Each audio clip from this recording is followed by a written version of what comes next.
Hey everyone, I'm reading out of the Bible today. I am reading the Book of Jonah. I've been feeling very connected to this book and a few other books um, with like prophets and stuff like that. Um, but I'll read this today. Um, I've just been feeling very led to read the Bible to people, but since I have been more, you know, homebound lately. I just feel like, sharing my Bible reading online. So we'll go ahead and, read the book of Jonah. So, Jonah chapter 1. The Lord gave this message to Jonah, son of Amittai. Get up and go to the great city of Nineveh. Announce my judgment against it, because I have seen how wicked its people are. But Jonah got up and went in the opposite direction to get away from the Lord. It went down he went down to the port of Joppa, where he found a ship leaving for Tarshish. He bought a ticket and went on board, hoping to escape from the Lord by sailing to Tarshish. But the Lord hurled a powerful wind over the sea, causing a violent storm that threatened to break the ship apart. Fearing for their lives, the desperate sailors shouted to their gods for help and threw the cargo overboard to lighten the ship. But all this time, Jonah was sound asleep down in the hold. So the captain went down after him. How can you sleep at a time like this? He shouted. Get up and pray to your God. Maybe he'll pay attention to us and spare our lives. Then the crew cast lots to see which of them had offended the gods and caused the terrible storm. When they did this, the lots identified Jonah as the culprit. Why has this awful storm come down on us? They demanded. Who are you? What is your line of work? What country are you from? What is your nationality? Jonah answered, I am a Hebrew, and I worship the Lord, the God of heaven, who made the sea and the land.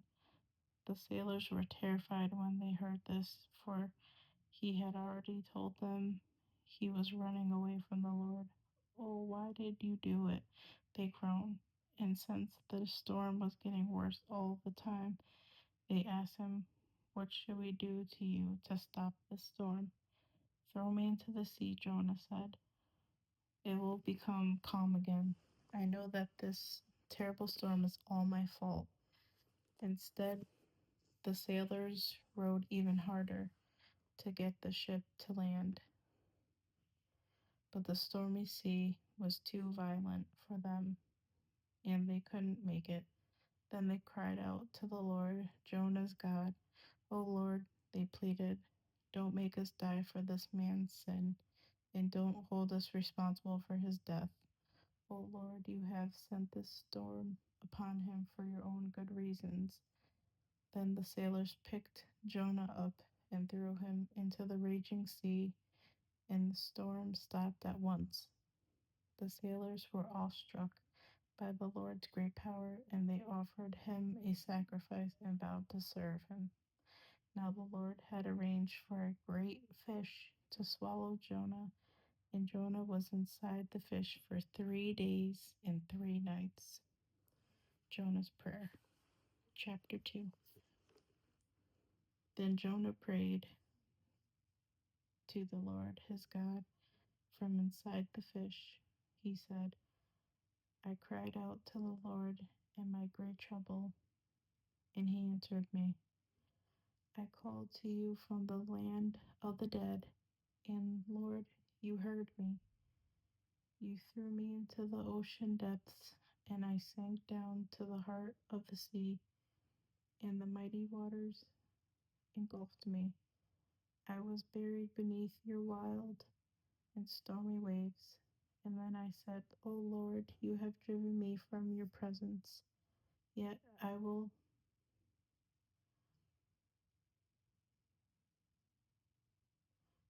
look one more toward your holy temple.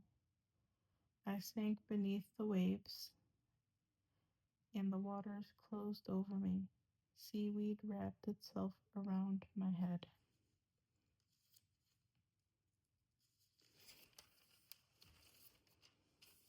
I sank down to the very roots of the mountains. I was imprisoned in the earth, whose gates locked shut forever. But you, O Lord my God, snatched me from the jaws of death. As my life was slipping away, I remembered the Lord, and my earnest prayer went out to you in your holy temple. Those who worship false gods turn their backs on all God's mercies, but I will offer sacrifices to you with songs of praise, and I will fulfill all my vows, for my salvation comes from the Lord alone. Then the Lord ordered the fish to spit Jonah out onto the beach. Chapter 3. Jonah goes to Nineveh. Then the Lord spoke to Jonah a second time. Get up and go to the great city of Nineveh and deliver the message I have given you. This time, Jonah obeyed the Lord's command and went to Nineveh, a city so large that it took 3 days to see it all. On the day Jonah entered the city, he shouted to the crowds, 40 days from now, Nineveh will be destroyed. The people of Nineveh believed God's message, and from the greatest to the least, they declared a fast and put on burlap to show their sorrow. When the king of Nineveh heard what Jonah was saying, he stepped down from his throne and took off his royal robes.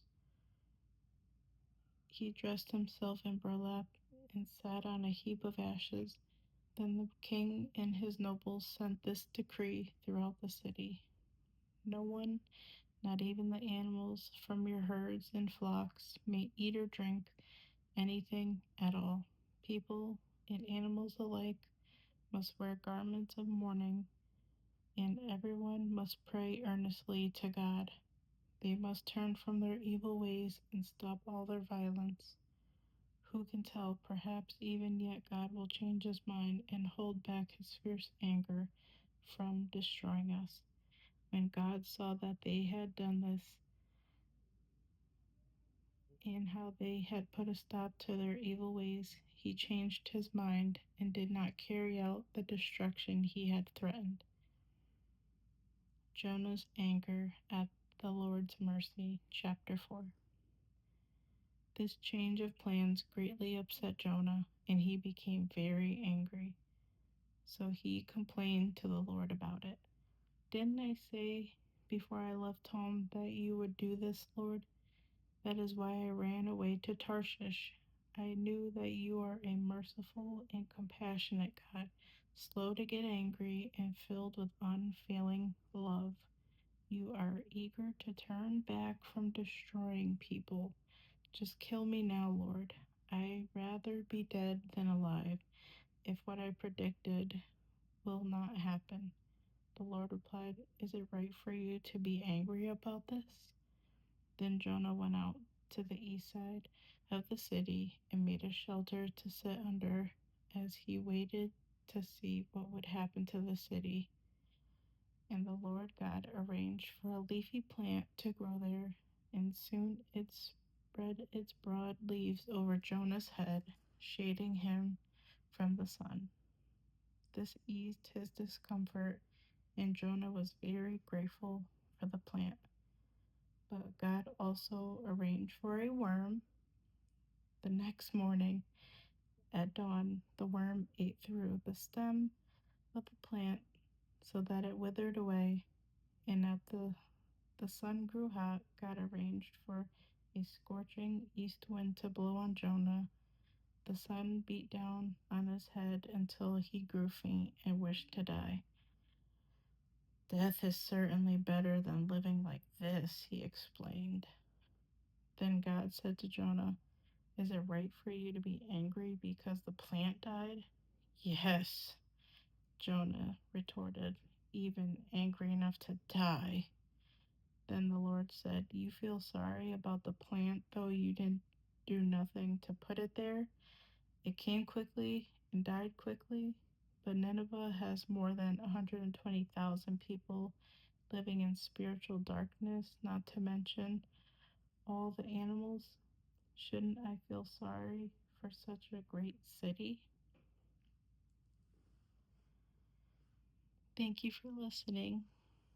And tomorrow I will be reading another book out of the Old Testament. Thank you. Have a blessed night.